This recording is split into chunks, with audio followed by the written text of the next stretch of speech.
দেখুন একটুও ভাঙবে না, কিচ্ছু হবে না। কত সুন্দর একদম মানে আরামসে উঠে চলে আসবে। এই দেখুন কোথাও কোনো ভাঙেনি, ছেড়েনি, কিচ্ছু না। আর কতটা নরম হয়েছে দেখুন, নিশ্চয়ই দেখেই বুঝতে পারছেন যে কতটা নরম হয়েছে। এই দেখুন ভেতরটা ভেঙেছি, ভেতরের পুরটা দেখুন, এই যে দেখতে পেয়েছেন পুরটা, এই যে। নমস্কার বন্ধুরা, জঙ্গলমহল ভিলেজ ফুডে আপনাদের সকলকে স্বাগত। বড়দের প্রণাম এবং ছোটদের ভালোবাসা জানাই। আশা করি সবাই ভালো আছেন। আজকে আমি আবার চলে এসেছি আমের একটি রেসিপি নিয়ে। তো এই সময় তো বাজারে প্রচুর পরিমাণে আম পাওয়া যাচ্ছে, তো সে আমেরই একটি রেসিপি আমি আপনাদের সঙ্গে শেয়ার করব, আমের পাটিসাপটা। তো প্লিজ আপনারা প্রথম থেকে শেষ পর্যন্ত ভিডিওটা দেখুন। এখানে আমি নিয়ে নিয়েছি 1.5 লিটারের মতো দুধটাকে প্রথমেই আমি ঘন করে এই যে পাটিসাপটার যে পুরটা, সেই পুরটা বানিয়ে নেব। অনেক রকম করেই পাটিসাপটার পুরটা বানান, যেমন সুজি দিয়ে তৈরি করে বা গুঁড়ো দুধ দিয়ে, নারকেল দিয়ে। কিন্তু দেখুন মানে মিষ্টির স্বাদ যে দুধে পাওয়া যায় সেটাই কিন্তু আসল স্বাদ। তা আমি দুধটাকে যেন ঘন করে ক্ষীরটা তৈরি করে নেব, তার জন্য দুধ বসিয়ে দিয়েছি। দেখুন অনেকটা ঘন হয়ে এসছে। এরপর এটাকে আমি মেরে ক্ষীর তৈরি করে নেব। এখন দুধটা ফুটে ঘন করে নিয়েছি, অনেকটাই ঘন করে নিয়েছি। অনেক আগে থেকেই বসিয়ে দিয়েছিলাম আমি এটা অনেকক্ষণ সময় লাগে।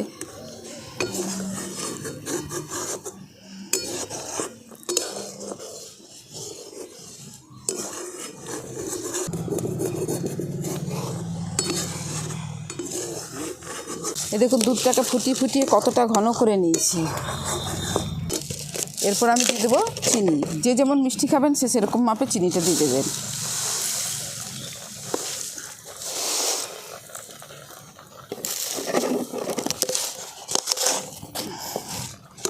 চিনিটা দিয়ে আমি ভালো করে মিশিয়ে নিচ্ছি।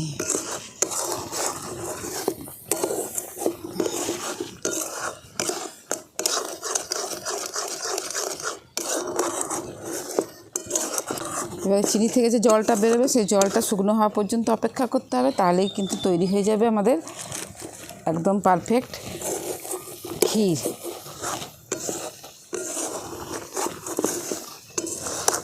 অনেক রকম বলে, ক্ষীর বলে, তারপরে এটাকে কী বলে, মাওয়া, তাই তো? আমাদের এখানে বলে চাঁচি। একটুও থামা চলবে না, থামলেই কী হবে, নিচটাতে একদম পুড়ে যাবে কালো হয়ে। চিনিটা দেওয়া আছে তো, কড়ার মধ্যে বসে যাবে আর একদম পুড়ে যাবে। এরকম কন্টিনিউ নেড়ে যেতে হবে।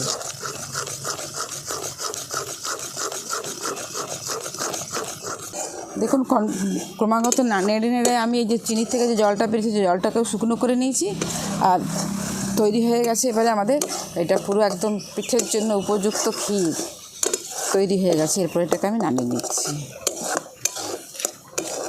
এই দেখুন এটা যখন ঠান্ডা হয়ে গেলে আরও একটু শক্ত হয়ে যাবে। এরপর এটাকে আমি নামিয়ে নেব। এবার নামিয়ে আমি ঠান্ডা করে নিচ্ছি।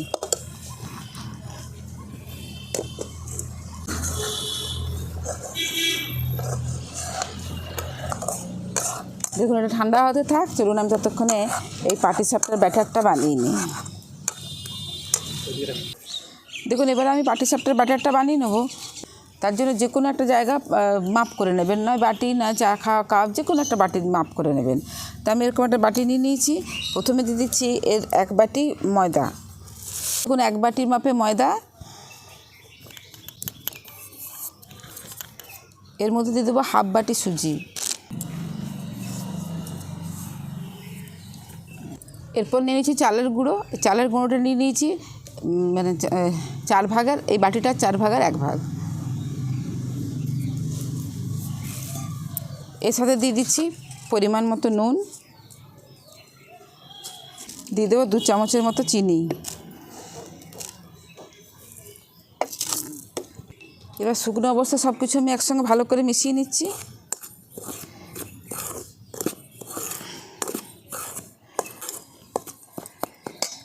এবার দেখুন এখানে নিয়ে নিয়েছি গরম দুধ।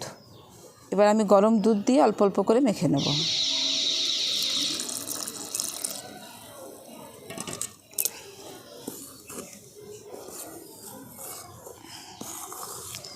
ঠান্ডা জল বা ঠান্ডার দুধ দিয়ে মাখবেন না, যদি দরকার হয় গরম জল বা গরম দুধ দিয়ে এই ব্যাটারটাকে মেখে নেবেন।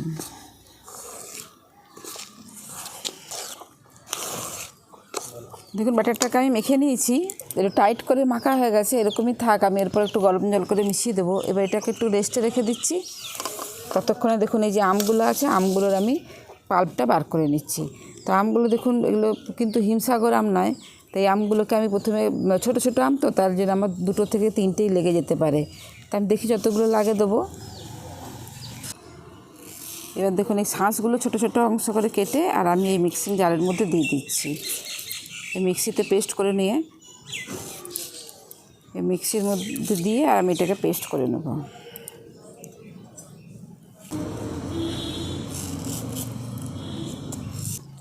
এই দেখুন আমটাকে আমি পেস্ট করে নিয়ে চলে এসেছি। 2টো আম নিয়েছিলাম, 2টো আম আমি পেস্টটা বানিয়ে নিয়ে চলে এসেছি।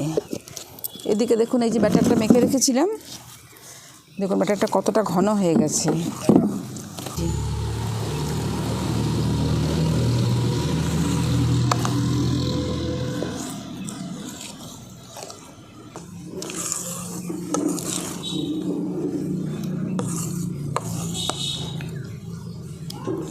এই দেখুন ব্যাটারটা ঠিক এই রকম হবে, খুব ঘনও নয় আবার খুব পাতলাও নয়, এই ধরনের ব্যাটারটা মেখে নিতে হবে। তো আমাদের ব্যাটারটা মাখা হয়ে গেছে। এরপর চলুন আবার কড়াটা বসিয়ে দিচ্ছি। এই রকম, এই দেখুন খুব ঘনও নয় খুব পাতলাও নয়, একদম পারফেক্ট ব্যাটার তৈরি হয়ে গেছে। এরপর আমি কড়াটা বসিয়ে দিচ্ছি। দেখুন কড়াটা বসিয়ে দিয়েছি, কড়াটা গরম হয়ে গেছে। এরপর আমি এই যে আমের পাল্পটা বানিয়ে রেখেছি, আমের পাল্পটা দিয়ে দিচ্ছি।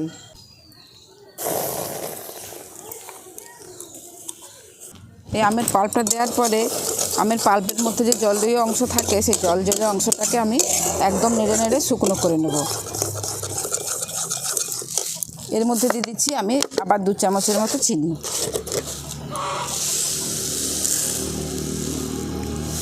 2 চামচের মতো চিনি।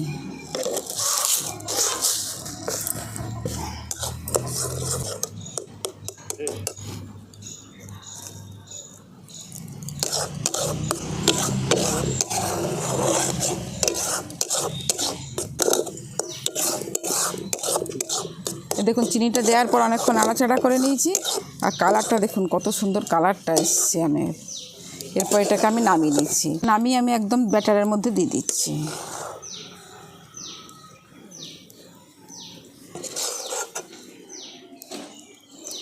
আপনারা সাদা পাটিসাপটা করেও এই কী বলে আমের পুর দিয়েও কিন্তু পাটিসাপটা করতে পারেন। সেখানে পাটিসাপটাটা সাদা হবে আর পুরটা কিন্তু আমের হবে, সেটাও কিন্তু ভালো লাগে খেতে। দেখুন আমের পাল্পটা দেওয়ার পরে আবার ভালো করে ব্যাটারটাকে আমি মেখে নিচ্ছি।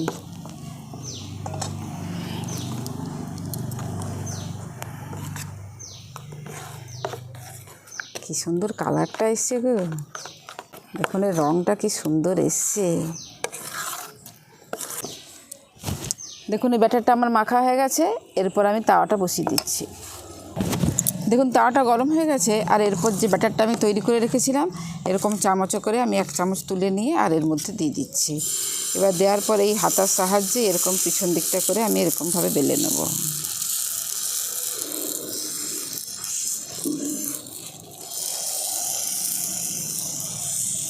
এবারে সাইড থেকে অল্প করে একটু তেল দিয়ে দেবো, সাইডগুলোতে খালি। উনুনটার ওই দিকটা ঢালু, এই দিকটা দিতে গেলে তেল সব ওই দিকে চলে যাচ্ছে। এবার এই দেখুন সেই যে খোয়াটা তৈরি করে রেখেছিলাম আমি টিফিন বাটির মধ্যে তুলে রেখেছি। এবার এখান থেকে একটুখানি নিয়ে আমি এর মধ্যে এরকম লম্বা করে দিয়ে দিচ্ছি।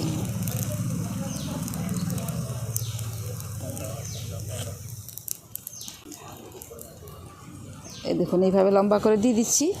দেওয়ার পরে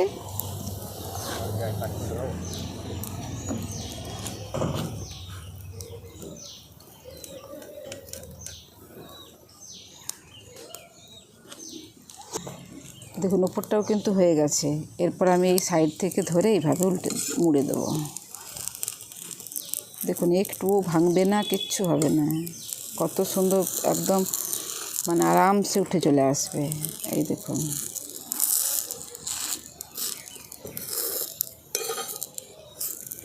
এই দেখুন তৈরি হয়ে গেল। এই দেখুন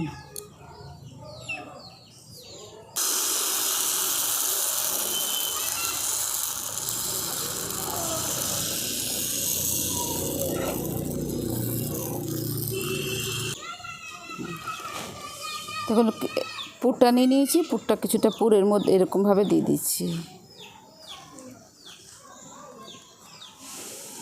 সাইডে হালকা করে একটু তেল ব্রাশ করে দিচ্ছি। তেল একদম লাগে না বললেই চলে। এরপরে এই সাইড দিয়ে ধরে এইভাবে মুড়ে দিচ্ছি। দেখুন কত সহজে এবং কত সুন্দরভাবে পিঠে পাটিসাপটাগুলো তৈরি হয়ে যাচ্ছে। দেখুন এই দেখুন, দেখুন কত সুন্দরভাবে হয়ে গেল। দেখুন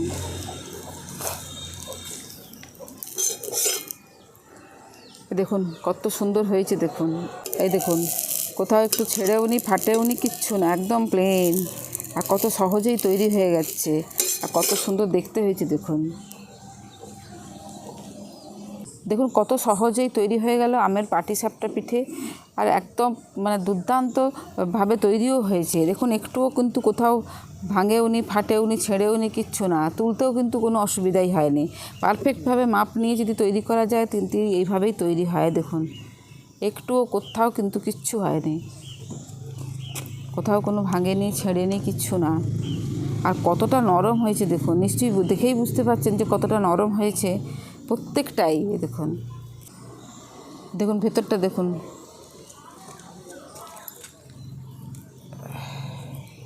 এই যে দেখুন পুরটা, এই দেখুন ভেতরটা ভেঙেছি, ভেতরের পুরটা দেখুন, এই যে দেখতে পেয়েছেন পুরটা, এই যে দেখুন, এই যে দেখুন, এই দেখুন। এবার আমি খেয়ে দেখি, তারপরে বলছি কীরকম হয়েছে।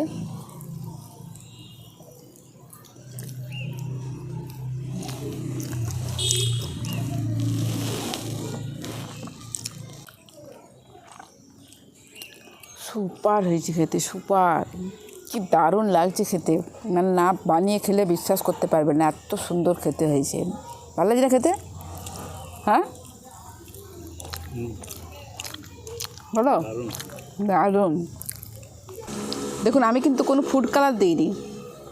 এর মধ্যে ফুড কালার দিলে হয়তো কিছুটা ভালো দেখতে লাগতো, কিন্তু বাড়িতে বানিয়ে খাবো যখন, অস্বাস্থ্যকর করে খেয়ে তো কোনো লাভ নেই। আমি যেন কোনো ফুড কালার দিইনি, কিন্তু দেখতে কিন্তু বেশ ভালোই লাগছে, সুন্দর লাগছে দেখতে।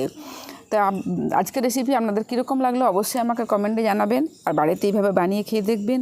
ভালো লাগলে জঙ্গলমহল ভিলেজ ফুড চ্যানেলটিকে লাইক, কমেন্ট, শেয়ার করবেন এবং প্লিজ সাবস্ক্রাইব করে দেবেন। পাশে থাকা বেল আইকনটি প্রেস করবেন সবার আগে নোটিফিকেশান পাওয়ার জন্য। প্রত্যেকেই ভালো থাকবেন, সুস্থ থাকবেন, সাবধানে থাকবেন। আজকের ভিডিওটা আমি এখানেই শেষ করছি। আবার আপনাদের সঙ্গে দেখা হবে পরবর্তী আরেকটি ভিডিওতে।